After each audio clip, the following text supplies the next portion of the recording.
Did you know that one country once controlled a quarter of the planet? That country today is just a small island in Europe. Did you know that an empire once built a wall that stretched 21,000 kilometers? That wall still exists today, but the empire does not. So what happened? Today, we're going to explore 6 of the greatest empires in history, how they were created, what incredible things they built, and why they disappeared. Everything else. But before they fall, they leave a mark. They build things, they create systems, they change how people live. And if we look closely, we'll see that what they built is still affecting us today. It's still here. It's still working. Your life right now, with your laws, your language, your money, your morals, all of that comes from empires that died a long time ago. Ancient Egypt. Time period 3100 BCE, 30 BCE, 3070 years. Around 3100 BCE, a tribe from the north led by a king named Narmer decided to conquer the entire Nile River. Why? Because the Nile River was life itself. Every year in June, it flooded. When it flooded, it brought black mud. This mud was incredibly rich in nutrients. Whoever controlled the Nile controlled life itself. Narmer wasn't just a normal leader, he declared himself a god. He was the son of Ra, the sun god. Every morning when the sun rose, that was Pharaoh being reborn. Every night when it set, Pharaoh died. He was Horus, a falcon god. So 3 million Egyptians didn't rebel. You don't fight against a god. Great achievements. The Great Pyramid. Around 2560 BCE, a pharaoh named Khufu decided to build a tomb, not a small one, a tomb that would last forever. Khufu hired 100,000 workers. They worked for 20 years straight. They moved 2.3 million stone blocks. Each block weighed 2.5 tons. The result? The Great Pyramid, 146 meters tall. The tallest building in the world today is the Burj Khalifa in Dubai, 828 meters. But Burj Khalifa is made of steel and glass. The Great Pyramid was built from solid stone blocks, by hand. It's perfectly aligned. It's aligned with the North Star with incredible precision. We could build it today, but we'd need machines. They did it with human strength. Written language. Egyptians invented hieroglyphics, writing. This is absolutely critical for modern civilization. Without writing, you can't store knowledge. Without storing knowledge, you can't build an empire. Egypt invented hieroglyphics around 3200 BCE. That's 5,200 years ago. The Latin alphabet, used for English and most European languages, wasn't invented until nearly 2,000 years later. Government system. Egypt created a government machine. There was a building department, a department of agriculture, a war department. There was a pharaoh at the top. Below the pharaoh were viziers, like prime ministers. Below the viziers were local officials. It's like a company today. There's a CEO at the top, there are directors, there are local managers. It works, it's sustainable, it lasted 3,000 years. But around 1200 BCE, a series of invasions from the north, called the Sea Peoples, began attacking. They never completely conquered Egypt, but they left cracks in the system. The pharaohs continued ruling, but their power faded. Priests held as much wealth as the king, officials became corrupt, the economy declined. Then came 30 BCE. A queen named Cleopatra VII, the last of the Ptolemy line, decided to play a dangerous game. She sided with Marcus Antonius against Octavian, who would become Emperor Augustus of Rome. She bet wrong. She lost. She took her own life. And just like that, after 3,000 years, Egypt was no longer an independent empire. It became a province of Rome, not because of one great battle, but because the system stopped working. Ancient Rome. Time period 27 BCE to 476 CE, 503 years. Around 753 BCE, a small city was built on 7 hills next to the Tiber River in Italy. It was Rome. It was nothing, just one small city-state among many. But Rome had one thing different. It had a good army, a really good army. For 200 years, Rome fought neighboring cities. Slowly, it expanded. Slowly, it conquered. In 264 BCE, Rome started a war with Carthage, a major power in North Africa. The two countries fought in 3 wars, called the Punic Wars. Rome won. Carthage was completely destroyed. After that, nothing could stop Rome. In 27 BCE, a man named Octavian declared himself emperor. From that moment, the Roman Empire officially began. Great achievements. The road system. Rome built 402,000 kilometers of roads. 400,000 kilometers. You could travel from London to Jerusalem on roads built by Rome. Why is this important? Because transportation is power. If you can move your army, you can control an empire. These roads were built to last. They used 3 layers of stone. The first layer was large rocks. The second layer was pebbles. The third layer was sand. The result was roads that lasted hundreds of years. Compared to today, a modern American road lasts about 15-20 years before needing repairs. Roman roads lasted hundreds of years. We still don't know their secrets. Roman law. Rome created Roman law, a comprehensive legal system. It defined everything: property, marriage, slavery, punishments. It was clear, it was fair, relatively. It applied to everyone.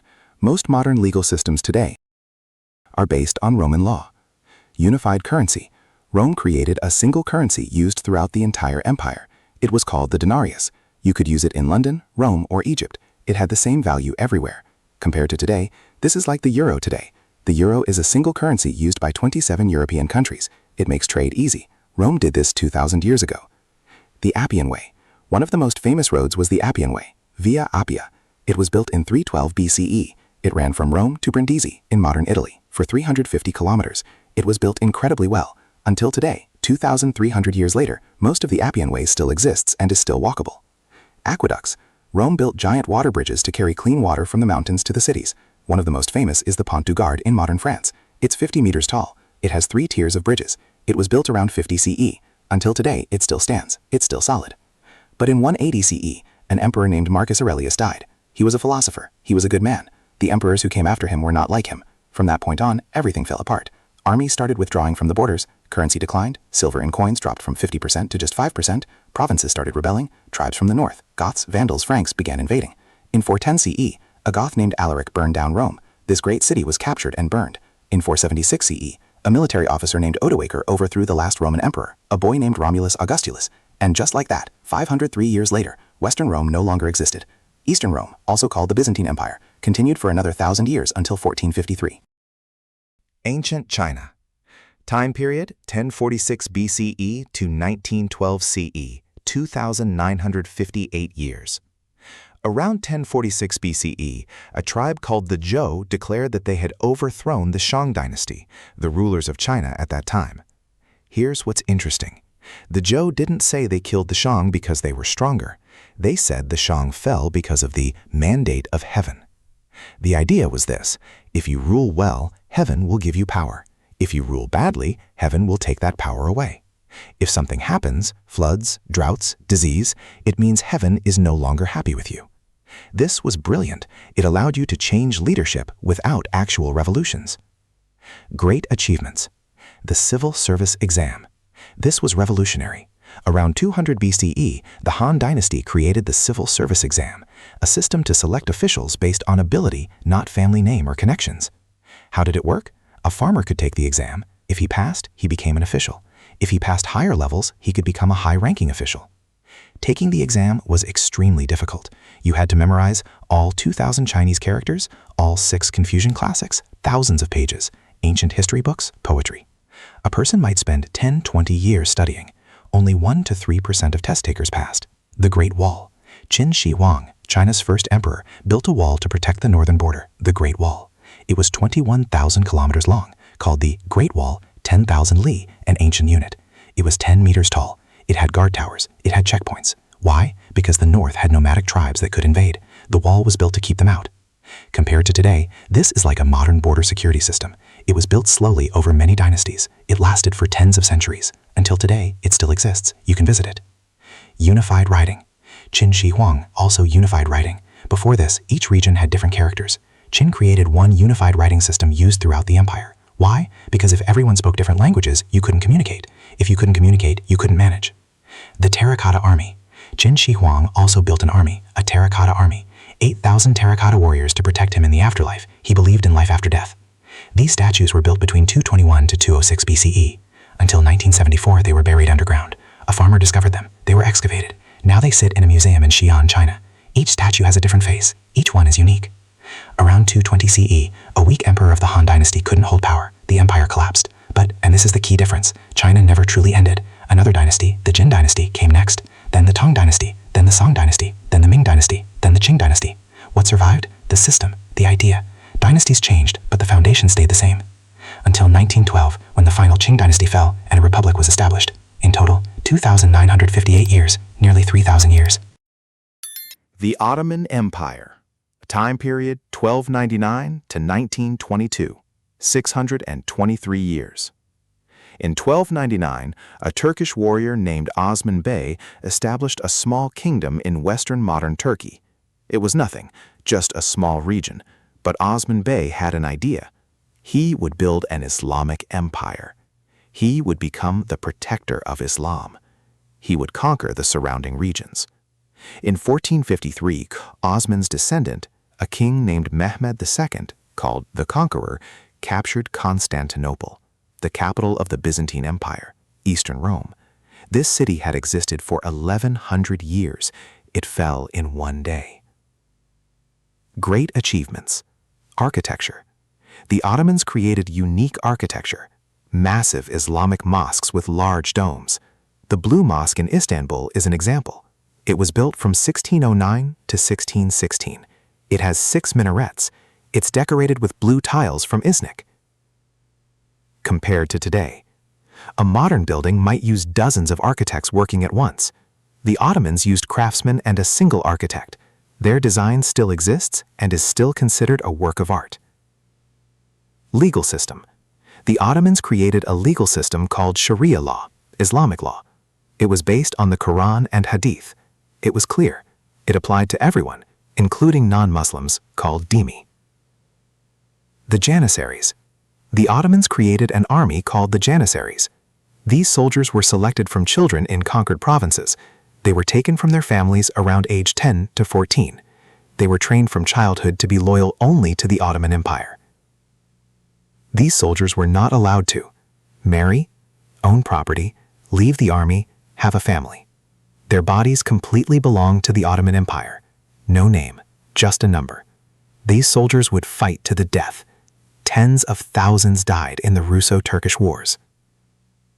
Around 1683, the Ottoman Empire began declining. An Austrian imperial army defeated the Janissaries. That was a sign. The Ottoman Empire would never be as powerful again. Over the next 200 years, 1821, Greece became independent. 1880s, the Balkans became independent. 1900 to 1920, Arab countries became independent. Then came World War I. The Ottomans chose the wrong side. They sided with Germany. Germany lost. The Ottoman lost. In 1922, the Ottoman Empire was formally dissolved. 623 years of power ended. It was replaced by the modern Turkish Republic. The British Empire, time period 1588 to 1947, 359 years. In 1588, a small country called Britain defeated the Spanish Armada. This armada was a massive fleet of warships. It was the largest fleet Europe had ever seen. Britain didn't just win, Britain destroyed it completely. From that moment, Britain knew it was the greatest power at sea. Britain began building an empire based on warships and trade. Britain didn't conquer through armies, though armies were important. Britain conquered through trade. Britain established settlements in North America, which became the United States, in the West Indies, in India. By 1757, Britain conquered India, and from that point on, expansion really began. Great achievements. Steamships. Britain developed steamships. They allowed faster sea travel. They allowed easier transportation. They allowed more efficient trade. Compared to today, steamships were the ancestors of modern container ships. But instead of taking weeks to cross the ocean, like sailing ships, Britain could do it in days. Railways. Britain built a railway system in India, 68,000 kilometers long. 68,000. It connected the major cities. It allowed fast cargo transport. But, and here's the dark part, Britain didn't build it to help Indians. Britain built it to transport resources from India to ports. From there, goods were shipped to England. English law. Britain imposed English law on all colonies. All disputes were settled according to English law. All roads were built to British standards. Compared to today, this is like how American tech companies, Google, Meta, Amazon, set technology standards and other companies have to follow them. But then came World War I. Britain fought Germany. Britain won, but was completely devastated. The cost? $100 billion. Britain no longer had the power to keep its empire. Then came World War II. Britain fought Germany again. This time the cost was $280 billion. By 1947, Britain withdrew from India. India became independent. In the 1950s, Britain withdrew from Africa. In the 1960s, Britain withdrew from the Middle East. In 1997, Britain withdrew from Hong Kong, the last piece of its empire. Britain still exists as a country, but it's no longer an empire. 359 years of power ended. The Mongol Empire. Time period 1206 to 1368, 162 years. In 1206, a Mongol warrior named Temujin unified all the Mongol tribes. These tribes had fought each other for hundreds of years. Temujin changed his name to Genghis Khan, the great ruler. So what was his intention? He said, "I will conquer the world," and he nearly did. Great achievements. Speed of expansion. The Mongols expanded faster than any empire in history. 1206 to 1218, 12 years. Mongols conquered Western Xia. 1218 to 1227, 9 years. Mongols conquered Khwarezm, a Persian kingdom. 1234, Mongols conquered China. 1241, Mongols invaded Europe, came close to Germany. In just 50 years, the Mongols controlled 1/3 of the world. Size of territory. The numbers are staggering. 11 million square kilometers. 3 times larger than the Roman Empire. Twice as large as the British Empire. The Silk Road. The Mongols didn't build much, but they controlled the trade routes, the Silk Road. It allowed trade between Asia and Europe. Humanity never had this kind of cultural exchange. Merchants from Europe traveled to China. Merchants from China traveled to Europe. Religion, art, technology, all were exchanged. Religious freedom. The Mongols didn't force anyone to change their religion. They allowed religious freedom. This is very rare even today. But in 1368, a new Chinese empire, the Ming dynasty, rose up. The Ming warriors were very good. They drove the Mongols out of China. When the Mongols lost China, they lost the heart of their empire. It collapsed. 162 years of power ended. So here's the answer to our original question. Why do all empires fall? The answer is, nothing lasts forever. But, and this is important, some last longer than others. China lasted 2,958 years. Why? Because it was based on a system of ideas. You could change the leader, but the system stayed. It recreated itself. The Mongols lasted only 162 years. Why? Because they were based on one man, Genghis Khan. When he died, no one else could replace him. That's the difference between one person and a system. So we've learned that all empires fall. Egypt, Rome, the Ottoman, Britain, the Mongols. But before they fell, they left a legacy. Egypt left us writing, the Great Pyramids, and administrative system. Rome left us law, the roads, a legal system. China left us the civil service system, a way to choose the best people. The Ottoman left us architecture, beautiful Islamic mosques. Britain left us a language, English. It's now the language of global economics. The Mongols left us the Silk Road, a trading system. So even though empires fall, they still influence us today. The life you live, with your laws, your language, your money, your morals, that all comes from empires that died a long time ago. Now, the question I'll leave you with. If all empires fall, which empire are we living under today that will fall next? The United States? China? Europe? Leave a comment below. I read every single one. And watch the next video, 5 historical predictions about to come true. You'll be shocked.